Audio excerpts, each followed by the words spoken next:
नमस्ते प्यारे बच्चों, कैसे हो? उम्मीद है आप सभी अच्छे और अपनी पढ़ाई भी अच्छे से कर रहे हैं।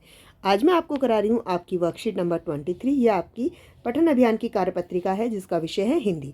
और आज की हमारी थीम है चित्रात्मक कथा। ये आपका 5वां सप्ताह चल रहा है। इससे पहले 4 सप्ताह हो चुके हैं। ये वर्कशीट शुरू करने से पहले आप अपनी क्लास लिखेंगे, आपका सेक्शन ABCD लिखेंगे, डेट डालेंगे जो कि है 14 फरवरी 2022, आपका नाम और आपकी टीचर का नाम लिखेंगे। फिर हम ये वर्कशीट शुरू करेंगे। चलिए आइए शुरू करते हैं आपकी वर्कशीट। बच्चों, हम सभी में बहुत सारे गुण होते हैं, लेकिन फिर भी हम अपनी किसी एक कमज़ोरी के लिए बहुत परेशान रहते हैं और अपनी अच्छाइयों को नज़रअंदाज कर दुखी होते रहते हैं। नीचे दी गई सचित्र कहानी को पढ़कर जानिए कि मोर और कौआ क्यों परेशान हैं। कौआ, ये पहला डायलॉग है कौआ का। एक दिन कौवे ने मोर से कहा, तुम धरती के सबसे भाग्यशाली और सुंदर पक्षी हो। तुम्हें भगवान ने कितना सुंदर और रंग बिरंगा बनाया है। मोर ने कहा। मोर कौवे की बात सुनकर मोर बोला, मुझे लगता है तुम सबसे भाग्यशाली पक्षी हो, क्योंकि मेरी सुंदरता के कारण ही मुझे कैद में रखा जाता है और तुम हमेशा आज़ाद रहते हो। मोर की बात सुनकर कौवे ने सोचा कि वह सचमुच में बहुत भाग्यशाली है और ईश्वर ने उसे जैसा भी बनाया है उसे उसी में खुश रहना चाहिए।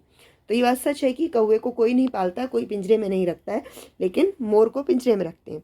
तो कौवे को क्यों नहीं रखता? क्योंकि वो काला होता है ऐसा माना जाता है, पर वो उसका एक गुण है जिससे कि वो आज़ाद रह सकता है। आपने किन पक्षियों या जानवरों को पिंजरे में कैद देखा है? कुछ के नाम लिखिए। तो हमने किसे किसे कैद देखा है? हमने तोते को देखा है, तोता देखा है, खरगोश देखा है, शेर देखा है, भालू भी देखा है, और कौन सा पक्षी देखा है? और हमने कबूतर भी देखे हैं। ठीक है, ये सभी जो होते हैं इन्हें हम पिंजरे में रख लेते हैं। बच्चों, अगर आपको 2 दिन के लिए कैद में रख दिया जाए तो आपको कैसा लगेगा? कैद में रहकर आप कौन से कार्य नहीं कर पाएंगे? हमें अच्छा नहीं लगेगा, हमें अच्छा नहीं लगेगा, हम अपनी मर्जी से घूम फिर नहीं पाएंगे,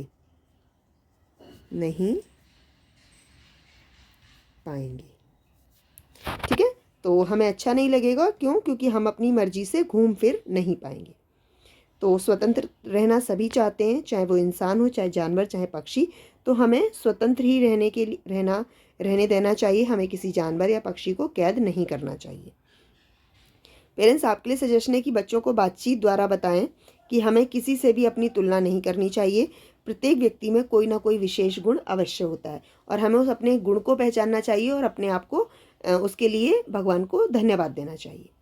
तो उम्मीद है ये वर्कशीट आपके लिए यूज़फुल रही होगी। अगर यूज़फुल रही है तो इसे लाइक कीजिए, शेयर कीजिए और हमारे चैनल को सब्सक्राइब कीजिए। धन्यवाद।